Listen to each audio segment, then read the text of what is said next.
In the days when the judges ruled, in the same era and the same broken nation, this story begins, but not with war or betrayal, and not with another step in the spiral downward. This is a story about two women walking down a road together, when one of them had every reason to turn back, and didn't. And everything that follows unfolds because of that decision. Day 68. Where you go? Ruth 1:2. The book of Ruth opens in famine. Bethlehem, the house of bread, has no bread, and so a man named Elimelech takes his wife Naomi and their two sons and leaves. They cross into Moab, into foreign land, outside the covenant because there is nothing left for them at home. Then the unraveling begins. Elimelech dies, the sons stay and build a life there. They marry Moabite women, Orpah and Ruth, and for a time it seems like something stable might take root. But 10 years later, both sons die, 3 graves, 10 years. One woman left in a foreign country with 2 daughters-in-law, and nothing else. Naomi hears that the Lord has come to the aid of his people again, that there is food in Bethlehem.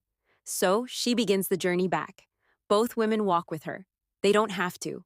They choose to. They walk together down the road toward Judah, carrying loss, carrying memory, carrying whatever is left of what used to be their lives. And then Naomi stops. She turns to them. And this time, she doesn't speak out of politeness or expectation. She speaks out of reality. Go back. Go to your mother's houses. Go to your people. And your gods, I have nothing left to give you. She is not pushing them away. She is telling the truth as she sees it.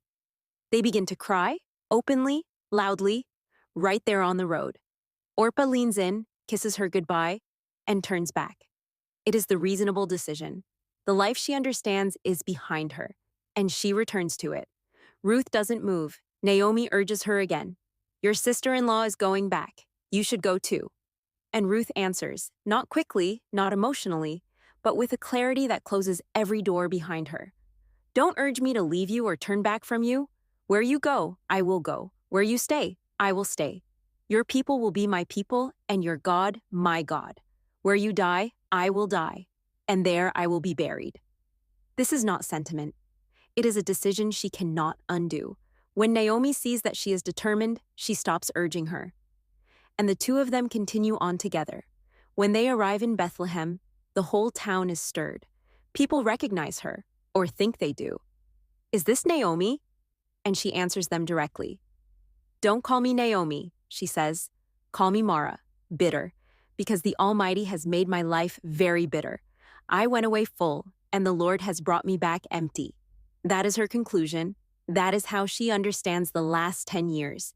She went away full. She came back empty. She does not yet see what is standing beside her. It is the beginning of the barley harvest. Ruth says to Naomi, let me go to the fields and pick up the leftover grain behind anyone in whose eyes I find favor. Naomi tells her to go, so Ruth goes, and she enters a field. Just one field among many, and begins to work. It looks ordinary. It looks like chance. But it isn't. The field belongs to a man named Boaz, a man of standing from the family of Elimelech. Boaz arrives from Bethlehem, greets his workers, and notices her immediately. Who is that young woman? They tell him who she is, that she came back with Naomi, that she has been working from morning until now. So he goes to her. My daughter, listen to me. Don't go and glean in another field, and don't go away from here. Stay here. I have told the men not to lay a hand on you, and when you are thirsty, drink from what has already been drawn.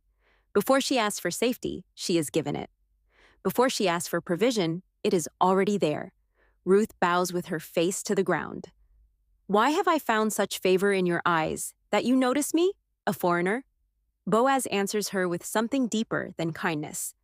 I have been told everything you have done, how you left your father and mother, your homeland, and came to a people you did not know before.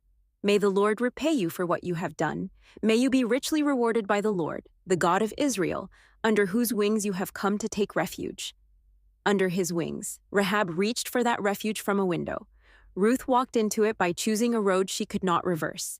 Different stories, but the same God receiving both. Boaz turns to his men and tells them to leave grain behind for her deliberately, to make room for her to gather more than she should have. And so she does. She gleans until evening, gathers what she can, and when she finishes, it is more than enough. She carries it back into the city. Naomi sees it and is immediately struck by the weight of what Ruth has brought.